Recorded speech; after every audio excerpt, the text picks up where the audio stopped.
अस्सलाम वालेकुम। लो जी, नवा कट्टा खुल गया जी।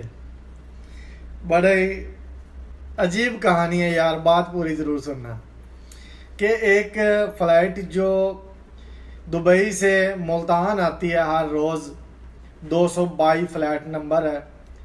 तो वो परसों जब वो आई है तो मुसाफिरों का पूरा सामान उन्होंने दुबई में ही छोड़ दिया।